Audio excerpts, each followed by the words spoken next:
Hello and welcome to the show. We started this week's Failrace episode with Cosmos on GTA 5 racing around in the Dukes of Death. A little bit too much speed over a crest though gives all sorts of trouble for the car, and it's a grind that, well, I think Tony Hawk would have been proud of. I was hoping the car was going to transfer from one side of the motorway to the other and land. Still a fairly good landing, still a fairly impressive grind. A solid 7.5 out of 10. Shaggy SoCal up next on GTA 5. Now play a single player.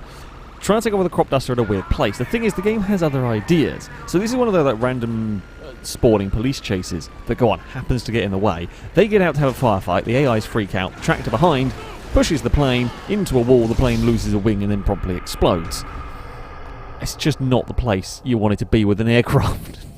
It's just a cacophony of things going very badly wrong in all of that. Yami up next on Forza Horizon 4 is doing an off-road rally race here. I presume in second, trying to chase down 205, regardless as they head through these next couple of corners. The Subaru is catching, not quite got a way to get past yet. The Peugeot just runs a little bit wide, clips a rock and goes for a tumble directly in front of the Subaru. I mean, it's a very Failracey way to inherit a position, that one. However, not the most impressive of inherited positions from a roll. Now that goes to SF1 Goomba, also on Horizon 4, racing in the, I think, the Forza edition of Ventadors. Regardless, they're having a good little battle. It's side by side. There's a little bit of a bump. Nothing too bad. They're giving each other space. On the inside, the car on the inside just goes too far to the inside, clips the wall and gets launched over. I mean, it's a perfect roll over the top as well. I mean, that's full-on movie. You couldn't really time that one better if you tried. So there is plenty of there is enough space. The car on the inside just goes too much to the inside. There's a wall there that comes up, and that is, I mean, literally spot on perfection in terms of the roll above the other car racing. That is mighty impressive for sure. Speaking of rolls, OTR Gnome up next on Grid.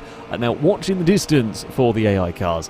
Yes, they get into trouble in this one. The player's time further down. It's a huge roll and a flick for one car. Actually gets spun around, bounced around. Ends up amazingly landing relatively well to carry on from all of that. It's a big flip.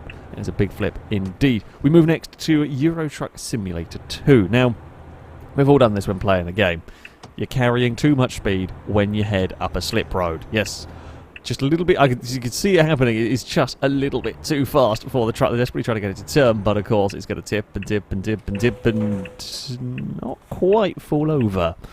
Not quite fall over here. I'm not 100% sure what it's got stuck on. I mean, I've rolled trucks. I've seen trucks fall over plenty in this game. It's currently rather jittery and rather unhappy. It's almost like it's frozen. I presume something's caught on a barrier or something's caught somewhere to stop it from really going over fully. I don't quite know what's going on with the truck cab in all of this. The physics then decides to just sort of unfreeze, and it's like nothing happened. A little bit of damage on the truck, but nothing else happened. Speaking of weird physics, HLR Juggernaut's up next on Snowrunner.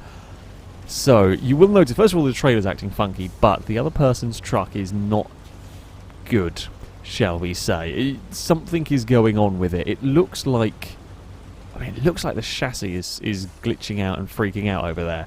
What I can tell you is that's not how it's supposed to go. The wheels are sometimes not where they should be. It's all very, very unhappy. But I presume on their end it's displaying absolutely fine. The truck is driving around, no problem. It drives off, actually comes back, and it's still doing. If anything, it's getting a little bit worse.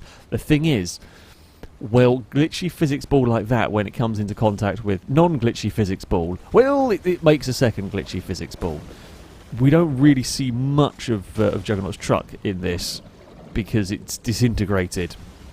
It's completely and utterly disintegrated. It's just a spider work of, I think there was a chassis somewhere there. You occasionally see a wheel, and then it falls through the floor and gets stuck. That's a hell of a physics. I mean, we know Snowrunner is good at physics balls, but that's even Snowrunner standards. That's quite an impressive, angry physics ball. Radical Bender up next on Snowrunner's doing a mission. Bops into a point they're supposed to get to, ends up in reverse, I think a little bit too much by accident, goes tumbling down the hill. That's one backflip, and we're going to go for a second, and then we're going, well, not quite a second, no, because we're going to get parked on the nose, stuck in the ditch, well, kind of a ditch. Yeah, I mean, it makes slightly more sense than the previous one. I don't know if there's actually any tow points I can get to. It might be quite stuck there. Up next, Mission Ninja on Just Cause 4 is racing around off-road with a buggy, as you do, when it bounces into a rock and decides to do, I don't even know how many spins, a lot. you would have a good puke after that, I have no doubt. Mike up next on Project Cars 2. So we're following the player car here as we go up through Radio and gets it wrong. Just loses the back end, has a big switch, can't gather it all back up. It's a bad place to have an accident, ends up knocking into an AI car. Now, initially it looks like they got away with it surprisingly well, considering a crash at such a corner.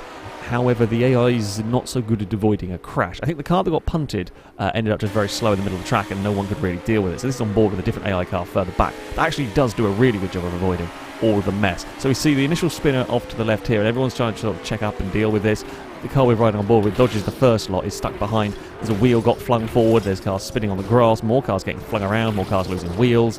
It's just complete and utter mayhem. But the car that we're riding on board with did a mighty good job to survive all of that. And finally we have Franstaff on a set of quarter. Now watch the rear view mirror, they're 3 wide behind. That's not necessarily what you want and things go badly wrong, the player's got nothing they can do in that one. You can't... You can't do anything about that one when you've got cars tumbling and rolling towards you into what is a nasty braking zone into a hairpin. So this car we're riding on board with gets a mega run. There's just not really the space. I think these are AI cars. And there's just not really space. It bumps the wall, that tips it up into the air, and then they'll go torpedo into the back of, I think it was a black and red car that was the player one. Yeah, you're a bit of a passenger in that one. A massive, massive shunt, I have to say. Well, there we go. That is going to be it for this episode. As ever, if you have clips you'd like to submit to this series, you can via our forums. There's a link in the description at the very top of the page. The very top of the forums is the Failrace clips and mission section. And there you can find all of the rules and how to submit them. That, though, is going to be it from me. Thank you all very much for watching. And until next time, goodbye.